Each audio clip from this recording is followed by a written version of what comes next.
Hello everybody, welcome back to our channel. So finally आज हम लोग शुरू करने वाले हैं सोशियोलॉजी। ओके, सो देखो, मेरा ये पढ़ाने का जो भी वेरी ऑनेस्ट प्लान नहीं था पहले, बट आप लोगों ने इतना अच्छा रिस्पांस दिया हिस्ट्री पर, इसीलिए मुझे ऐसा लगा कि आप लोगों को कुछ तो और अच्छा मिलना चाहिए, इसीलिए ये वीडियो आज मैं आप लोगों के लिए शूट कर रही हूँ। एंड अगर मुझे इधर पे अच्छा रिस्पांस मिला तो जैसे मैंने हिस्ट्री का पूरा सिलेबस पढ़ा है, इसका भी आपको पूरा का पूरा सिलेबस का वीडियोज़ मिल जाएगा। ओके, सो फाइनली आज हम लोग पढ़ने वाले सोशियोलॉजी और चैप्टर का नाम है इंट्रोडक्शन टू इंडियन सोसाइटी। देखो, इंट्रोडक्शन यानी कि हम लोग इंट्रोड्यूस होंगे इंडियन सोसाइटी से। ठीक है, इंडियन सोसाइटी यानी कि इंडियन सोसाइटी में क्या क्या होता है, पहले क्या होता था, अब क्या होता था, कल्चर्स क्या थे, बिलीव्स क्या थे। ठीक है, जो इरेशनल बिलीव्स थे उसके बारे में भी जानेंगे, फिर उससे हम लोगों ने कैसे मतलब कि उसको कैसे पीछे छोड़ा और आगे बढ़े, ये सारी चीज़ें यानी कि पूरा का पूरा ओवरऑल पूरा हर चीज़ हमें दिया रहेगा इंट्रोडक्शन टू इंडियन सोसाइटी के बारे में। ओके, पहले का भी अभी का भी। ठीक है, जो पहले बहुत एंशियंट टाइम में, एंशियंट मतलब होता है कि बहुत पुराने ज़माने में होता था, वो सारी चीज़ें। Okay, so as a student of sociology you will agree that the focus of sociology is to understand the what, how and why of human social behavior। तो देखो, एज अ सोशियोलॉजी स्टूडेंट आप लोग इस बात से agree करोगे कि sociologist का क्या फोकस होता है कि वो लोग जान सके कि हम लोग सोसाइटी में, ह्यूमन सोसाइटी में क्या बिहेव करते हैं, कैसे बिहेव करते हैं और क्यों बिहेव करते हैं। ओके, देखो, हमारा सबके साथ बिहेव अलग होता है। ठीक है, अगर हमको कोई पसंद है तो हम उसके साथ में अच्छे बनने की कोशिश करते हैं, शायद हम अच्छे ना हो तो भी। तो क्या करते हैं हम लोग, अपना पूरा प्रेजेंटेशन अपना क्या करते हैं, अच्छा रखते हैं। ठीक है, अपना इंप्रेशन अच्छा रखते हैं हर चीज़ का।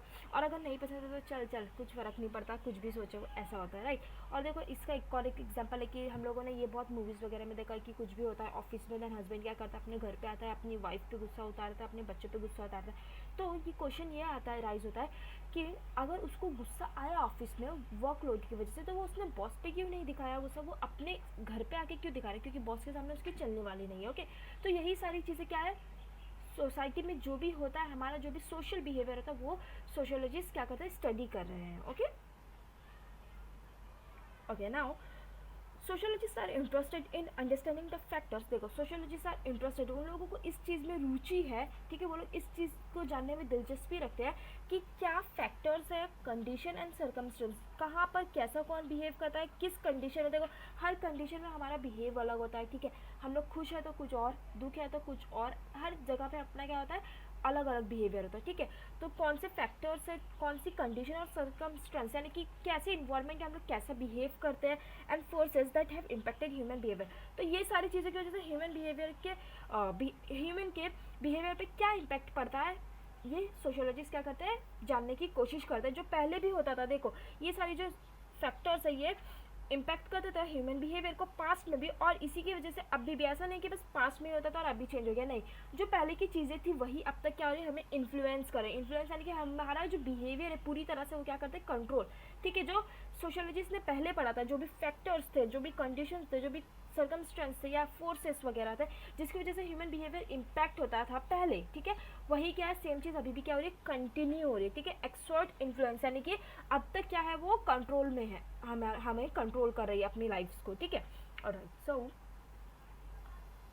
The numerous social relationship that we engage in influence how we behave. तो देखो, न्यूमेरिक यानी कि अनेक, ठीक है, अनेक रिलेशनशिप जो होता है, जो हमारे सोशल रिलेशनशिप होते हैं, वही इन्फ्लुएंस करते हैं कि हम कैसे बिहेव करते हैं। जैसे कि हम लोगों ने ये बहुत सुना है कि जैसे लोग के साथ रहोगे वैसे ही बनोगे। तो ये बात एक्चुअली सच है, ये सोशियोलॉजिस्ट भी क्या बोलते हैं कि यस, ये क्या है, फैक्ट है कि तुम जैसे लोग के साथ रहोगे वैसे ही बिहेव करोगे। ठीक है, अगर देखो, इसका एग्जांपल ये है कि अगर तुम किसी अच्छे लोगों के साथ हो, तो अगर तुम वो कुछ अच्छे काम में, फॉर एग्जांपल वो लोग अपनी स्टडी पे बहुत फोकस है और तुम बिल्कुल नहीं पढ़े, तो बोलो कि यार इतना सब लोग, मेरे दोस्त लोग पढ़ रहे हैं, थोड़ा तो पढ़ लेता, वरना मेरी क्या ही इमेज रह जाएगी कि इन लोगों का, इतने लोगों ने टॉप किया और मैं तो फेल ही हो गया, तो क्या ही इमेज रह जाएगी, ऐसा लगता है। And on the other hand, अगर आप ऐसे लोगों के साथ हो जो बिल्कुल भी पढ़ते नहीं, एकदम लोग फालतूगिरी में इन्वॉल्व है, ओके, और आप क्या एक अच्छे एवरेज बच्चे स्टूडेंट, लाइक दोनों चीज़ सही चीज़ संभाल रहे हो, मस्ती भी पढ़ाई भी, तो आप क्या होता है कि अगर आप लोग के दोस्त को आपने देखा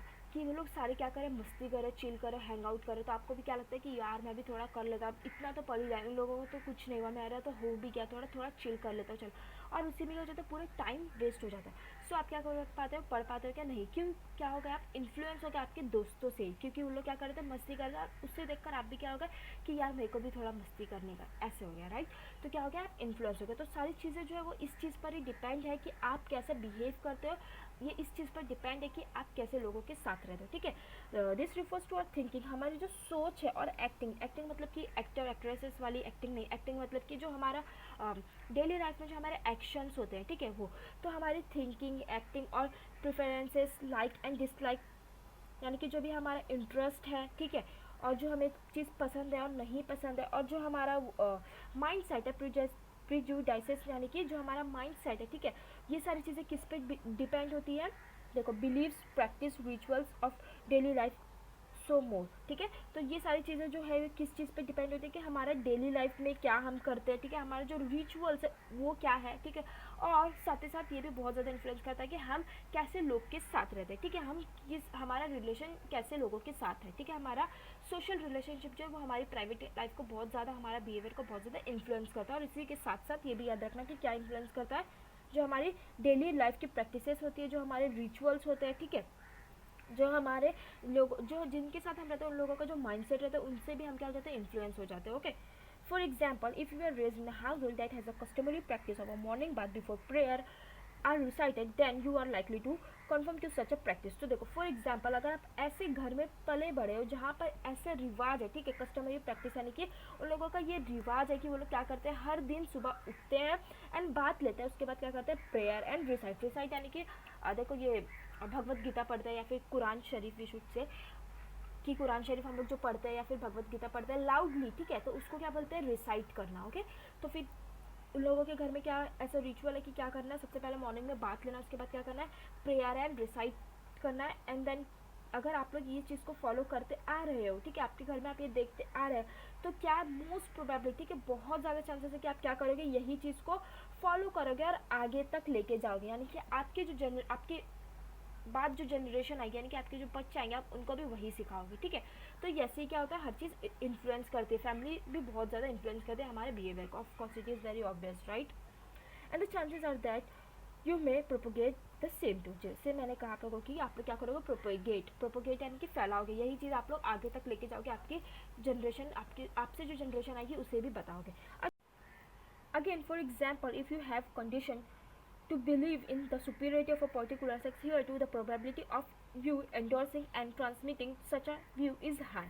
तो देखो, आप लोगों को एक बात वाला तो एग्जाम्पल दिया हुआ है कि क्या होगा कि मॉर्निंग में क्या करना है, बात लेना, उसके बाद क्या करना है, प्रेयर एंड रिसाइट करना है, ये तो दिया है। लेकिन उसके बाद आप लोगों को एक और एक यहाँ पे एग्जाम्पल दिया ताकि आप लोग क्लियर रहो, ओके। तो देखो, ये एग्जाम्पल ये है कि अगर आप लोगों को ऐसे हाउस होल्ड में आप लोग हो जहाँ पे आप लोगों को ये सिखाया जाता है कि एक पर्टिकुलर सेक्स, यानी कि पर्टिकुलर, यानी कि ऐसा डायरेक्टली यहाँ पे नहीं बोला गया है कि मेल, ठीक है, कि आदमी लोग क्या है, औरतों से आगे है, ये नहीं बोला गया, लेकिन पर्टिकुलर सेक्स कोई भी, या फिर ऐसे भी बोल सकते हैं कि औरतें क्या होती है, देवी है, तो उन्हें तो वर्शिप करना चाहिए, वो सबसे आगे है, तो ये भी गलत है, ठीक है। और क्योंकि देखो, गलत कैसे है, क्योंकि दोनों को इक्वालिटी चाहिए, हमको ये नहीं चाहिए कि औरत ऊंचा रहे या आदमी नीचा रहे, नो नो नो नो, बिल्कुल नहीं, ये माइंडसेट मत रखो। क्या चाहिए, इक्वालिटी चाहिए, जितने लेवल पे आदमी है उतनी ही लेवल पे औरत का भी होना ज़रूरी है, राइट। तो ठीक है, पॉइंट पे आते जो ये हमें बताना गया है कि समझो यहाँ पर ऐसे बोला गया है कि आप लोग ऐसे घर में हो जहाँ पे आप लोगों को ये सिखाया जाता है कि मेल्स जो है वो हमसे क्या सुपीरियर है, सुपीरियर यानी कि महान है हमसे, और हमको सबसे ज़्यादा किसको इंपॉर्टेंस देनी है, मेल्स को, ठीक है। औरतें घर की खाए, कैसे भी रहे, कैसे भी चीज़ चलेगा, लेकिन आदमी जो है उसको क्या होना चाहिए, सब कुछ टॉप प्रायोरिटी उसको ही देनी है, हर चीज़ में, हर चीज़ क्या होना चाहिए उसके हिसाब से देना। क्यों, क्योंकि मेल्स आर सुपीरियर, तो ये सिखाया जाता है। तो यहाँ पे मोस्ट प्रोबेबली आप क्या करोगे कि यही चीज़ को सही मानोगे, ठीक है, एंडोर्सिंग यानी कि आप लोग इसी चीज़ को सपोर्ट करोगे, एंड ट्रांसमिटिंग यानी कि आगे तक लेकर जाओगे, ठीक है। आपसे जो जनरेशन आएगी उसे भी क्या सिखाओगे आप लोग कि पर्टिकुलर सेक्स मेल जो है हमारे, वो क्या है, हमसे बहुत महान है, हमको हर चीज़ में इनको आगे रखना है, ठीक। Our civilization goes back several thousand years when sociology did not exist as a discipline. तो देखो, अगर हम लोग हमारे समाज को बहुत पीछे जाकर देखेंगे तो वहाँ पर सोशियोलॉजी एग्जिस्ट भी नहीं था, उसके बारे में किसी को पता भी नहीं था, ठीक है।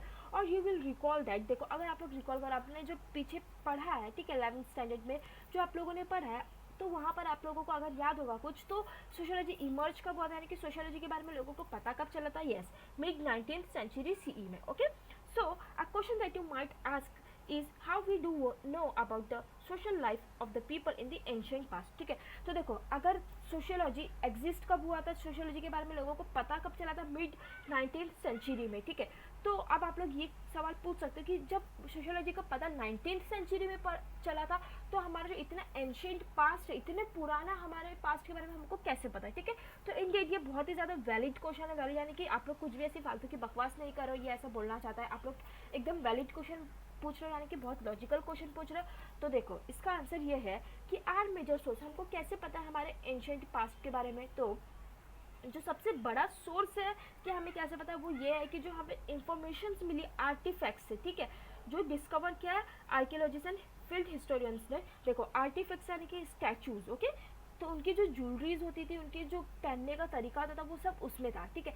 तो इसीलिए आर्कियोलॉजिस्ट ने और फील्ड हिस्टोरियंस ने बहुत ज़्यादा रिसर्च करके ये सारी चीज़ें हमें बताई, ठीक है। और इसी के साथ साथ, ठीक है, ट्रेवलर्स यानी कि जो भी लोग ट्रैवल करते थे और वो लोग सारी इन्फॉर्मेशन अपनी बुक में लिखते थे, ताकि क्या हो, लोगों को पता चले इस जगहों के बारे में, ओके। तो उनकी वजह से उनकी जो बुक्स डिस्कवर हुई है, उसकी वजह से भी बहुत कुछ पता चला। एंड मेमोरीज यानी कि जो इवेंट्स के रिकॉर्ड्स होते हैं, ठीक है, जो हर देखो किंग्स जो थे उस ज़माने के, वो लोग क्या करते थे, उनके रूल में जो भी इवेंट्स है वो सब लिखते थे, ताकि क्या रहे, उनका नाम रहे इतिहास में, ठीक है।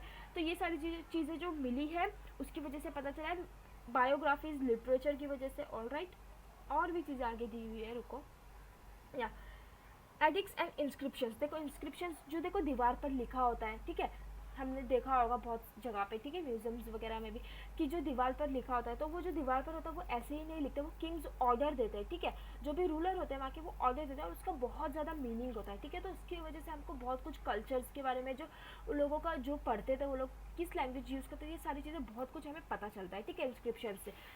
कोर्ट क्रॉनिकल्स एक्सेट्रा, देखो कोर्ट क्रॉनिकल्स भी क्या होता है, मतलब इवेंट्स के record, okay. By artefacts we mean, तो देखो ये लोग आर्टिफैक्ट्स से हमें क्या बताना चाहते हैं कि मटेरियल कंपोनेंट्स, ठीक है, जो भी मटेरियल से चीज़ें बनती थी, ठीक है, जो भी कल्चर में, उस कल्चर में यूज़ होती थी, या फिर वो टूल्स हो जो डेली लाइफ में नॉर्मली टूल्स यूज़ करते हैं वो हो, या फिर यूटेंसिल्स यानी कि जो हर दिन घर में अपने बर्तन यूज़ होता है, वो सारी चीज़ों को क्या बोलते हैं, utensils, okay. Jewelleries, art, sculpture, painting, excavated discoveries, देखो एक्सकेवेटेड डिस्कवरीज यानी कि जो ज़मीन खोद कर देखो निकलता है नीचे से जो भी चीज़ें, ये सारी जो डिस्कवरीज हुई है, ठीक है, टॉम्स, ठीक है, टॉम्स यानी कि कबर्स, जो देखो कबर होती है उसके देखो कुछ ग्रेट पर्सनालिटीज़ होती है, तो उनकी कुछ अच्छी सी कबर बनाई जाती है ताकि क्या रहे, वो यादगार रहे, इसीलिए। तो वो जो टॉम्स मिला है, जो भी वो कब्रें मिली है, उसकी वजह से भी पता चला बहुत कुछ, कॉइन्स से, वेपन से, ठीक है। तो ये जो सारी चीज़ें, इसकी वजह से बहुत कुछ पता चला उस कल्चर के बारे में जो उस टाइम पे फॉलो होता था, उन लोगों के बिलीव्स के बारे में, ठीक है। बहुत सी चीज़ें उन लोगों ने क्या किया, रिसर्च किया, बहुत डीप रिसर्च किया, तब जाके हमें पता चला, ठीक है। ये सारी जो चीज़ें मिलती थी, ठीक है, टूल्स हो गए, फिर यूटेंसिल्स, ज्वेलरीज, जो भी स्कल्पचर्स, पेंटिंग मिलते थे, ठीक है, जो भी डिस्कवरीज करते थे वो लोग ज़मीन के नीचे से, ऐसे सडनली मिल जाता है, कोइंसिडेंट हो जाता है और कुछ बहुत ग्रेट चीज़ मिल जाती है, तो उसकी वजह से भी बहुत कुछ पता चलता है, okay. Then there are human and animal bones, fossil, geographical location which also provide clues about the time period. तो देखो इसी के साथ साथ जो भी वेपन्स, कॉइन्स, ठीक है, जो भी हमें आर्टिफैक्ट्स, ये सारी चीज़ों के साथ साथ ये जो ह्यूमन एंड एनिमल्स के बोन्स थे, फॉसिल्स थे, ठीक है, जोग्राफिकल लोकेशन थे, ये सारी चीज़ों की वजह से भी एक बहुत अच्छा क्लू मिल गया उस टाइम का, ठीक है, उस पीरियड का। Through modern techniques it is possible to estimate. तो देखो मॉडर्न टेक्निक, हमारे पास जो भी अभी टेक्निक्स है वो बहुत ज़्यादा एडवांस हो गई है, सब कुछ बहुत आसान हो गया है, ठीक है। तो इसी वजह से ये जो सारी टेक्निक्स है, इसको यूज़ करके मॉडर्न टेक्निक्स का एस्टिमेट यानी कि अनुमान लगाना आसान हो गया, कि जो भी हमें देखो यहाँ पे रफ हो गया, सॉरी, हाँ, मटेरियल रेमनेंट मिला है, जो भी देखो मटेरियल यानी कि जो भी टुकड़े मिले हैं कुछ भी मटेरियल का, उसका उस छोटी सी चीज़ से बहुत सी चीज़ों का अनुमान लगाया जा सकता है, जैसे कि कितने साल पुराना है, उसकी क्या क्वालिटीज़ है, ठीक है। तो उस छोटी सी चीज़ से, ठीक है, रेमनेंट यानी कि जो टुकड़े मिलते हैं, ठीक है, इधर उधर से देखो टुकड़े मिल जाते हैं कुछ, या फिर ज़मीन के नीचे से मिल जाते हैं, ठीक है। तो ये सारी चीज़ों की वजह से मॉडर्न टेक्निक्स का यूज़ करके आसान है, बहुत आसान है क्या करना, रिसर्च करना एंड पता लगाना कि ये कितने साल पुराना है, इसकी क्या क्वालिटीज़ है, ठीक है, इसको क्यों यूज़ किया जाता था, वो सब चीज़ें, ओके। बहुत ज़्यादा भी आसान नहीं है, लाइक उन लोगों ने भी बहुत ज़्यादा मेहनत की, बट इम्पॉसिबल तो नहीं है, right, okay. So based on this finding many narratives and counter narratives and shape their understanding regarding the social life in period. तो इन सारी चीज़ों की वजह से जो भी हमें यहाँ पर बताया गया, यही सारी चीज़ों को ढूंढना था, ठीक है, आर्कियोलॉजिस्ट ने, और उन लोगों ने इस चीज़ पर रिसर्च किया, और इसी की वजह से क्या हुआ, हमें पता चला कि सोशल लाइफ क्या थी उस पीरियड की, ओके, एंशिएंट पीरियड की। चलो ठीक है, अब आता है हमारा नेक्स्ट पार्ट ही समझ लो। यहाँ तक हम लोगों ने पढ़ लिया, बहुत बेसिक चीज़ें बताई गई थी अब तक की हमें। It will be impossible to summarise the culture of a civilisation that is several thousand years back. तो देखो अगर हम लोग 1000 ईयर्स ओल्ड पहले का, ठीक है, इतने हज़ारों साल पहले का पूरा कल्चर पढ़ना चाहे तो ये क्या होगा, इम्पॉसिबल होगा, पढ़ ही नहीं सकते क्योंकि वो हज़ारों साल पुरानी बात है। ओके, लेकिन हमें यहाँ पर बहुत कुछ सीखने को मिलता है अगर हम चाहे पढ़ना तो, ठीक है। यहाँ पे हमें थोड़ी थोड़ी सी चीज़ दी हुई है समराइज करके, जिसकी वजह से हम लोग बहुत कुछ लर्न कर सकते हैं, सीख सकते हैं, ड्रॉ फ्रॉम स्पेसिफिक स्ट्रेंथ। तो देखो जान सकते हैं हम लोग अपने कल्चर के बारे में, हमारा जो पास्ट था उसके बारे में, ठीक है। स्ट्रेंथ यानी कि strength what we can say, हमारे जो पहले के लोग ने निशान छोड़कर गए, कुछ चीज़ें छोड़कर गए, टुकड़े जो छोड़कर गए, उस चीज़ से हमें बहुत कुछ पता चलता है। ओके, सो हम लोग पढ़ सकते हैं, पूरा का पूरा तो नहीं पढ़ सकते लेकिन जितना पढ़ेंगे उतना काफ़ी है, ठीक है। और themes that have characterise the people of this land over time frame. तो देखो जो भी चीज़ें थी, जो भी उन लोगों ने छोड़ कर गए थे हमारे पुराने लोगों ने, उसकी वजह से हम लोग थोड़ा थोड़ा अंदाज़ा लगाकर यहाँ पर पढ़ने वाले हैं। और हर चीज़ को किस में क्या है, 3 चीज़ में डिवाइड किया गया है। देखो हमें बताया गया है यहाँ पे, for the purpose of convenience this unit is divided into 3 सब यूनिट्स नेमली। तो देखो इस चीज़ को 3 यूनिट में डिवाइड किया गया है, ठीक है। आप लोग को ऐसे डायरेक्टली समझेगा नहीं कि क्या चल रहा है, तो इसीलिए सब कुछ बताया गया कि एंशिएंट में क्या होता था, कॉलोनियल पीरियड में क्या होता था, पोस्ट इंडिपेंडेंट में क्या होता था। ओके, तो देखो एंशिएंट, फर्स्ट क्या, एंशिएंट एंड मेडिवल पीरियड, ठीक है। मेडिवल पीरियड को मिडल एजेस भी बोलते हैं, ठीक है। तो देखो एंशिएंट यानी कि बहुत ज़्यादा पुराना, ठीक है, मतलब कि बिफोर 16th सेंचुरी का, ठीक है। 16th सेंचुरी से पहले जो चीज़ें हुई, ठीक है, 16th सेंचुरी से जो पहले चीज़ हुई है उसको क्या बोलेंगे हम लोग, एंशिएंट एंड मेडिवल, ठीक है ना। Second, colonial period. देखो अगर आप लोग अभी मैं पढ़ा रही हूँ 7-8 चैप्टर हिस्ट्री में, तो आप लोग को बहुत अच्छे से वहाँ पे कॉलोनियल पीरियड समझ गया होगा, लेकिन आप लोगों का ये फर्स्ट चैप्टर है तो आप लोगों को अब तक कॉलोनियल का पता भी नहीं होगा क्योंकि हिस्ट्री का भी आप लोग फर्स्ट सेकेंड ही पढ़ोगे, राइट। तो देखो कॉलोनियल यानी कि ब्रिटिश ने क्या किया था, जैसे कि हम सबको पता है कि ब्रिटिशर्स ने क्या किया था कि ये पूरा का पूरा कॉलोनी बना ली थी अपना, यहाँ पे क्या किया था, पूरा रूल स्टैब्लिश कर लेता और हमको रूल करते थे, ठीक है। तो जब वो हमको रूल करते थे, ठीक है, कॉलोनियल पीरियड यानी कि जब ब्रिटिशर्स का राज था इंडिया पर, ठीक है, तो उस टाइम पे क्या कल्चर्स थे, कैसी चीज़ें हो रही थी, ठीक है। तो ब्रिटिश रूल जब था तब का। ओके, पोस्ट इंडिपेंडेंट, ठीक है, इंडिपेंडेंस के बाद यानी कि 1947 हमको इंडिपेंडेंस मिल गई थी 1947 में, तो 1947 से लेकर अब तक क्या क्या चीज़ें फॉलो होती है, ठीक है। ये तीनों चीज़ समझ गए, ठीक है। मेडिवल एंड एंशिएंट यानी कि 16th सेंचुरी से पहले वाला, कॉलोनियल यानी कि जब ब्रिटिशर्स हम पे रूल कर रहे थे, ठीक है, एंड पोस्ट यानी कि इंडिपेंडेंस के बाद से लेकर अब तक का। It is hoped that you are a learner of sociology in the 21st century will reflect on, understand, appreciate as well as critically examine these strands of information about Indian society. तो ऐसी उम्मीद है कि आप लोग 21st century के बच्चे हो, तो इसीलिए क्या किया जाएगा, हर चीज़ को डीपली एग्जाम किया जाएगा, ठीक है। हर चीज़ को बहुत ही बारीकी से क्या किया जाएगा, आप लोगों को बताया जाएगा, समझाया जाएगा, अप्रिशिएट किया जाएगा, जो अच्छी चीज़ें हैं उसको क्या किया जाएगा, अप्रिशिएट किया जाएगा, क्रिटिकल यानी कि क्लोज डिटेल ली जाएगी सबके और एग्जामिनेट किया जाएगा। और this strength of information about Indian society, देखो अगर कुछ चीज़ अच्छी है तो उसे अप्रिशिएट भी किया जाएगा, कुछ चीज़ अच्छी नहीं है तो उसे क्रिटिसाइज भी किया जाएगा। देखो अगर आप लोग इसके आगे पढ़ोगे, पता नहीं आप लोग किस पार्टी को या पॉलिटिकल पार्टी को सपोर्ट करते हो या फिर क्या करते हो, तो यहाँ पर जो भी पूरा मतलब मज़ा आ जाएगा पढ़ के, पूरा ऐसा लगेगा कि ये कितना ओपन माइंडेड है, इतनी पूरी साफ साफ चीज़ें बुक लिखी हुई है, ठीक है। अगर किसी को बुरा लग रहा है तो ये आपकी अपने में कमी है क्योंकि ये बुक है और यहाँ पर जनरली बिलीव नहीं, यहाँ पर बहुत ही ओपन माइंडली सब कुछ लिखा गया, ठीक है। आपका कल्चर है, कुछ भी है, कैसा भी, आप किसी भी कल्चर से, आप not just targeting one culture, ठीक है। आप लोग हिंदू हो, क्रिश्चियन हो या फिर मुस्लिम्स हो, जो भी हो आप लोग, ठीक है। अगर उसमें आपकी कुछ अच्छी चीज़ है तो वो भी बताया गया, अगर बुरी चीज़ है तो वो भी बहुत क्या है, ओपन माइंडली बोला गया है, ठीक है। तो इसने तो सब कुछ बताया है, ठीक है। अब आपको बुरा लगता है तो इट्स रॉन्ग, ठीक है। आपको वो चीज़ एक्सेप्ट करनी चाहिए। अगर आपको कुछ बुरा लगता है कि हमारा कल्चर के बारे में ऐसा बोला मतलब ये गलत है, नहीं, ये बुक बिल्कुल सही बोल रही है सब कुछ। अगर आपको बुरा लगता है तो जस्ट एक्सेप्ट दैट, एंड हर कोई सेम नहीं होता, पहले की चीज़ें अलग थी, अब की चीज़ें अलग है, ठीक है। तो बस मेरा इतना ही कहना है कि यहाँ पे मैं अपनी मर्जी से कुछ नहीं ऐड करूँगी, ठीक है। ये सारी जो चीज़ें हैं बुक्स में ही दिया गया, बुक्स बहुत ज़्यादा ऐसा लगा कि एकदम कोई तो clever, open minded, confident person है, ठीक है। तो फिर यही चीज़ें हम लोग पढ़ेंगे, सारी चीज़ें अंडरस्टैंड करेंगे, अप्रिशिएट करेंगे, क्रिटिकली एग्जामिन करेंगे, ठीक है। तो इसके बाद आप लोगों को डिसाइड करना है कि ये डायरेक्टली नहीं बोला कि आप लोगों को जो बोलूँगा मैं वो बिलीव करना, हर चीज़ पढ़ेंगे, हर चीज़ समझेंगे, उसके बाद आपको डिसाइड करना है कि क्या सही है क्या नहीं है, ठीक है, क्योंकि आप लोग 21st सेंचुरी के बच्चे, ये आपका डिसीजन होना चाहिए। ओके, तो यहाँ पे आपको बताया सब चीज़ जाएगा, लेकिन जो लास्ट डिसीजन है वो आप लोग को खुद से ही लेना। आप लोगों को यहाँ पे बोला ये जा रहा है कि आप लोगों को अपनी शुद्धि बुद्धि यूज़ करनी है और खुद से अंदाज़ा लगाना है कि ये चीज़ गलत है या सही है, और अगर गलत थी, अगर आप लोग का कल्चर गलत था लेकिन आप लोग अभी भी उस चीज़ को फॉलो करो तो क्या करना है, उसको रोकना है, ठीक है। कोशिश करने की मैं अपने पेरेंट्स को समझाऊँ, मैं खुद समझूँ इस चीज़ को। पेरेंट्स को तो छोड़ दो, आप खुद करना खुद वो करना छोड़ दो जो काम जहाँ पे गलत बताया, तो बहुत बड़ी चीज़ होगी, ठीक है।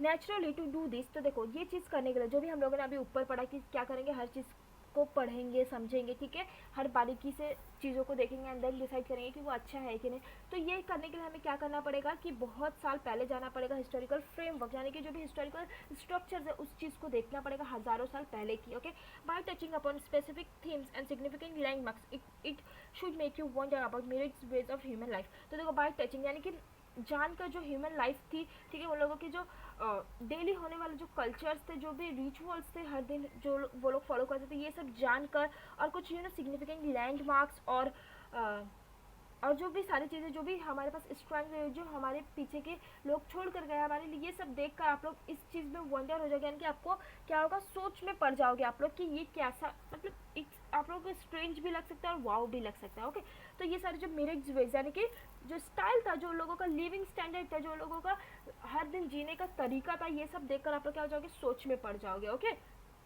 सोसाइटल इन्वायरमेंटल रिलेशन, देखो सोसाइटी में और इन्वायरमेंटल रिलेशन जो प्रैक्टिस एंड रिचुअल्स थी, ठीक है, जो भी प्रैक्टिस फॉलो करते थे और जो रिचुअल्स, ठीक है, इनजस्टिस, ठीक है, इनजस्टिस भी थी। देखो ये बुक में आप लोगों को पहले ही बोल जाएगा कि क्या करेंगे, अप्रिशिएट भी किया जाएगा और क्रिटिसाइज भी किया जाएगा। तो बहुत सी जो चीज़ें थी वो इनजस्टिस भी होती थी लोगों के साथ। ओके, ब्लंडर्स, माइग्रेशन, ठीक है, ब्लंडर्स यानी कि जो मिस्टेक्स थी, जो गलत चीज़ें फॉलो करते थे, ठीक है। माइग्रेशन, माइग्रेशन यानी कि एक जगह से दूसरी जगह पर आना, ठीक है, जो वर्क पर्पज से या किसी भी चीज़ से स्टडीज़ के लिए भी आते हैं बहुत लोग, ठीक है। तो माइग्रेशन यानी कि एक जगह से दूसरी जगह पर सेटल हो जाना। एंड एक्सोडस, एक्सोडस यानी कि जगह छोड़ देना, ठीक है, ये जगह छोड़ गया, वो लोग कहाँ चले गए, दूसरी जगह, ठीक है। यहाँ पर अच्छा नहीं था, यहाँ की ज़मीन अच्छी नहीं थी, यहाँ पे खेती नहीं अच्छी हो रही थी और उन लोगों को क्या चाहिए, फसल उगाना, तो क्या करेंगे, ये ज़मीन छोड़कर चले जाएंगे दूसरी जगह। Okay, as well as enabling factors etcetera, ठीक है। तो जो भी फैसिलिटीज़ भी थी वो उसके बारे में भी पढ़ेंगे, सब चीज़ पूरा मिक्स फीलिंग है, ठीक है। देखो हम लोग आज भी पढ़े कुछ भी, तो हर चीज़ का एक अच्छा भी चीज़ होती है, एक अच्छा भी प्लस पॉइंट होता है, एक माइनस भी चीज़ होती है, ठीक है। तो हर चीज़ पढ़ेंगे, अच्छी चीज़ें भी बुरी चीज़ें भी। ओके, बस आपको एक ओपन माइंडेड जैसे पढ़ना है। ओके, तो जो अच्छी चीज़ें थी वो भी पढ़ेंगे, ठीक है।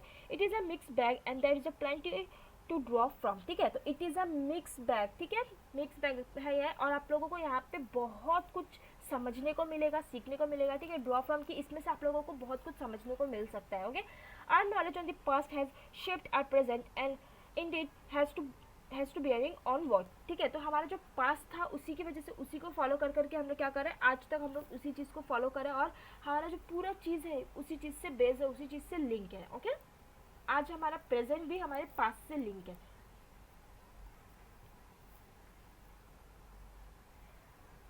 Bearing on what, why and how we think and behave, तो देखो जो हम आज सोचते हैं, ठीक है, ठीक है, जैसे हम बिहेव करते हैं, ये क्यों हुआ, कैसे हुआ, ये सारी जो चीज़ें हम बोलते हैं ये किस चीज़ पे बेस्ड है, हमारे पास्ट पे ही बेस्ड है। ओके, ये सारी चीज़ें लिंक है, आप लोगों को धीरे धीरे सब कुछ बताया जाएगा, आप लोग को हर चीज़ पूरी कंपेयर करके गई दी हुई है कि एंशियंट टाइम में क्या होता था, अब क्या होता है, ये सारी चीज़ें तो समझ आएगा, ठीक है। तो बस इतना समझ लो कि हम लोगों को यहाँ पे क्या दिया है कि हम जो भी सोचते हैं, जो भी करते हैं, ये हमारे पास्ट से लिंक है, और ये बात सच है, ठीक है।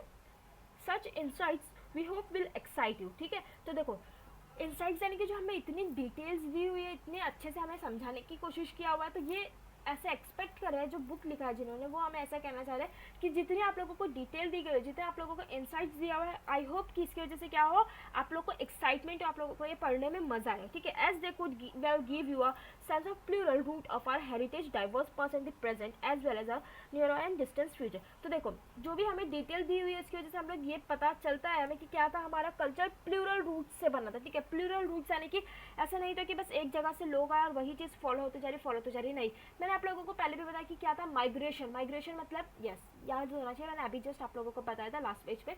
ओके, सो माइग्रेशन यानी कि दूसरी जगह से लोग आकर बसते हैं कहीं और पर, दूसरी जगह सेटल हो जाते हैं, उसको क्या बोलते हैं माइग्रेशन। तो जब वो सेटल होते हैं तो वो मिक्स हो जाते हैं आपस में और एक दूसरे के कल्चर क्या करते हैं फॉलो करते हैं, ठीक है। तो ऐसा था कि बहुत से लोग क्या हुए थे, माइग्रेशन हुआ था, ठीक है। और ऐसा भी हम लोगों ने पाया कि क्या होता था कि बहुत से लोग क्या करते थे अपना लैंड छोड़ के चले जाते थे, क्योंकि वहाँ से लोगों को कुछ एडवांटेज, कुछ फैसिलिटीज़ नहीं थी वहाँ पर उनका फसल वगैरह नहीं होता था, तो वो क्या करते थे अपना लैंड छोड़ देते थे और कहीं और बस जाते थे। तो ये सारी चीज़ें जो हुई थी, इसी की वजह से क्या हुआ था कि हमारा जो कल्चर है वो कुछ एक ही चीज़ को फॉलो करके नहीं बना, बहुत अलग अलग लोग हैं और इसकी जो जड़ है वो बहुत अलग अलग चीज़ों से बनी हुई, ठीक है। बहुत अलग लोग मिले, बहुत अलग सी चीज़ें फॉलो करने लगे लोग, ओके। सो जो हमारा कल्चर है वो बहुत किससे बना है, प्लूरल रूट है हमारा culture, okay. And heritage diverse past, ठीक है। जो हमारा पास्ट है वो बहुत मल्टीपल चीज़ों से बना है, ठीक है। डाइवर्स यानी कि मल्टीपल, एंड द प्रेजेंट, ठीक है। अभी भी हम लोग देखते हैं हमारा प्रेजेंट भी जो वो बहुत अलग अलग कल्चरों से बना है, ऐसा नहीं कि बस एक ही चीज़ फॉलो हो रहा है, ठीक है। बहुत सी चीज़ें हम लोगों के देखो, अगर हम लोग देखें कि हमारा कल्चर है तो सबसे एक दूसरे से थोड़ा ना थोड़ा सेम है ही, तो ऐसे मिलकर ही सब कुछ बना हुआ है culture, okay. So as well as near and distance future, तो देखो हमारा जो फ्यूचर है वो भी क्या होगा, ऐसे ही होगा, क्योंकि जो अभी हमारा प्रेजेंट है वो किस चीज़ पर बेस्ड है। देखो ध्यान से सुनो, हमारा जो प्रेजेंट है वो क्या है, जो हम लोग पास्ट में फॉलो करते थे वही है। तो हमारा जो आने वाला फ्यूचर है वो भी क्या होगा, हमारे प्रेजेंट से जो अब हम करते हैं वही होता रहेगा, वही चीज़ लिंक रहेगी, कंटिन्यू रहेगा, ओके। सो देखो ये हमारा फर्स्ट लेक्चर था, मैंने सोचा था आप लोगों को ये भी पढ़ा दूँ, लेकिन ये बहुत बड़ी चीज़ है, आप लोगों को थोड़ा सा ज़्यादा यहाँ पे कॉन्सेंट्रेट करना पड़ेगा, ओके। क्योंकि देखो आप लोग अभी यहाँ पे शुरू में पढ़ रहे हो तो आप लोगों को थोड़ा डिफिकल्ट लगेगा, लेकिन बहुत अच्छा है, आगे आगे आप पढ़ते जाओ, मज़ा भी आएगा पढ़ने में, ओके। सो ये फर्स्ट लेक्चर था, मैंने बहुत ही मेहनत से पढ़ाया एंड आई वॉज नर्वस कि पता नहीं आप लोगों को पसंद आएगा या नहीं आएगा। सो अगर आप लोगों को पसंद आते तो प्लीज़ मुझे बताओ, क्योंकि मुझे पता चलना चाहिए कि ये आप लोगों को पसंद आ रहा है या मुझे कुछ चेंजेस करने की भी ज़रूरत है, तो बताओ, क्योंकि मैंने अब तक का हिस्ट्री पढ़ा है, सोशियोलॉजी का मेरा फर्स्ट लेक्चर है, ओके। सो हिस्ट्री पर तो मुझे बहुत अच्छा रिस्पॉन्स मिला है, सो आई होप आप लोगों को ये भी बहुत अच्छा लगेगा। एंड अगर अच्छा लगेगा तो प्लीज़ थोड़ा मुझे मोटिवेशन दो, ठीक है, मुझे अप्रिशिएट करो ताकि मैं और मोटिवेट होते रहूँ आगे की वीडियो बनाने में। और अगर मुझे यहाँ पर अच्छा रिस्पॉन्स मिला तो फॉर श्योर मैं आगे के भी लेक्चर ज़रूर आप लोगों को दूंगी जल्दी, ओके। सो अगर आप लोगों को अच्छा लगता है तो आपके दोस्तों से भी शेयर कर दो, सबसे बड़ा सोर्स तो यही है कि आप लोगों को क्या करना है, अगर आप लोगों को अच्छा, आप लोगों को सपोर्ट दिखाना है तो क्या कर दो, अपने दोस्तों को शेयर कर दो, okay. So thanks for watching, bye bye, मिलते हैं जल्दी, ओके। अगर कुछ डाउट आए तो मुझे कमेंट सेक्शन में पूछ लेना, ओके।